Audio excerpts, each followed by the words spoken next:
Welcome to Byte-Sized Tech Weekend Edition. Whoa, what a week. Seriously, we've got OpenAI's new model sparking a total firestorm. Microsoft basically planning to kill the keyboard. Yeah, you heard that right. And Samsung is finally stepping into the ring to go head-to-head with Apple. So stick around because we're going to unpack the 5 biggest stories that are shaping your tech world right now. Okay, let's just dive right into our first story because this is the one that absolutely set the internet on fire. The release of what everyone is now calling GPT-5. So the week kicked off with this huge wave of excitement. You had users on Reddit just freaking out, spotting brand new features like a video chat button and something called Think Longer.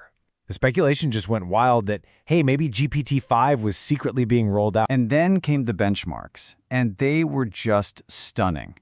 Vellum AI reported that this new GPT-5 Pro model scored a perfect 100% on a brand new high school level math competition benchmark. I mean, that's a first for any model, ever. And it wasn't just about the math.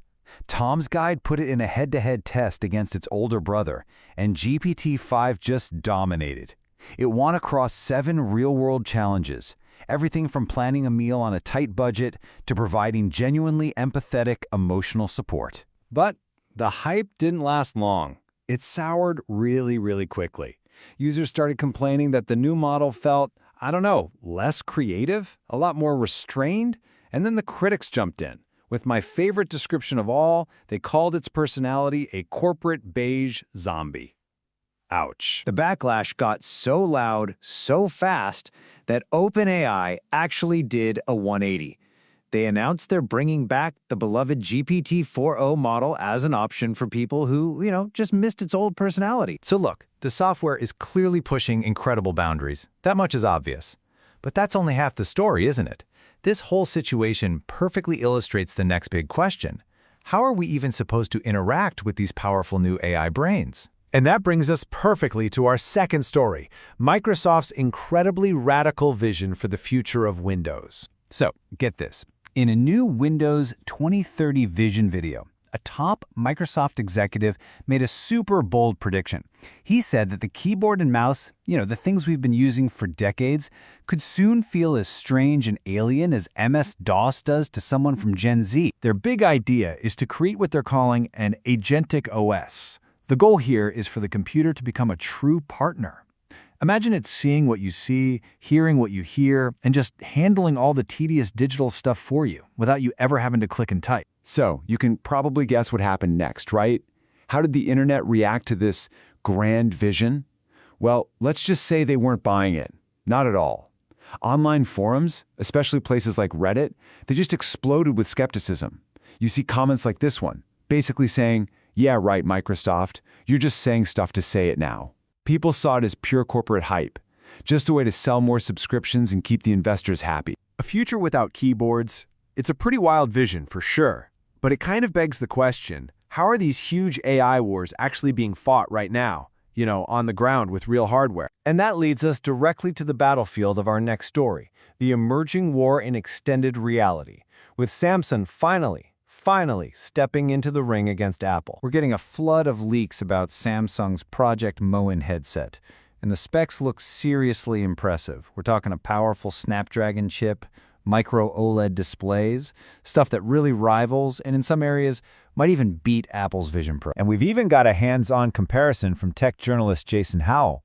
He said the Mohan headset felt way lighter and more comfortable, less of that hot face feeling than the Vision Pro.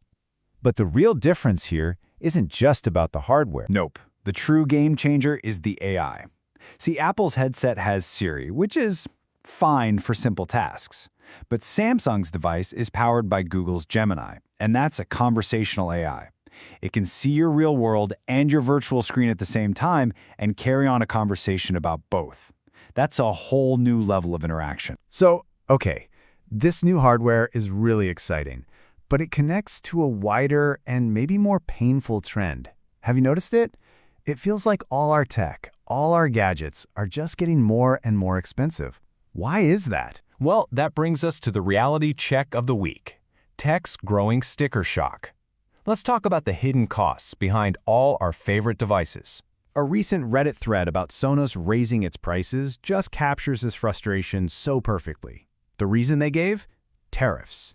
And as this user points out, that's a cost that almost always gets passed directly down to us, the consumers.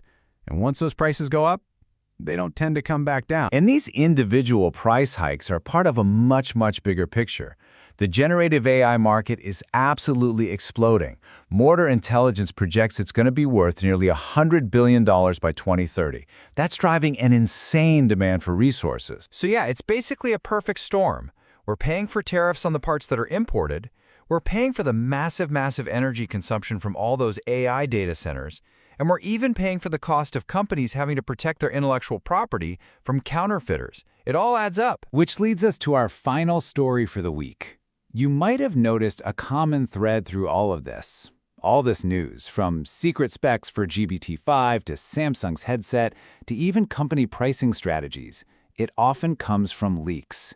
But how does that information actually get out? Let's pull back the curtain and take a look inside the tech leak machine. According to Tech.co, most leaks really fall into three main buckets. You've got your accidental leaks, like when a prototype gets left in a bar. Then there's supply chain leaks, where a factory worker might snap a quick photo. And then there's my personal favorite, intentional leaks. Yeah, intentional leaks. That's when companies strategically, and I use air quotes here, leak their own products just to generate buzz.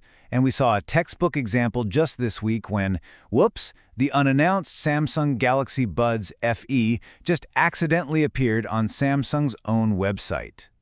Right. So, here we are. We see this massive tidal wave of AI, promising us a simpler, easier, more intuitive future. But at the same time, the reality on the ground is delivering higher costs and more complexity. It kind of leaves us with one final thought, doesn't it? What is truly going to define our relationship with technology moving forward? If you enjoyed this explainer, you know what to do. Please like, comment, share, and of course, subscribe for more.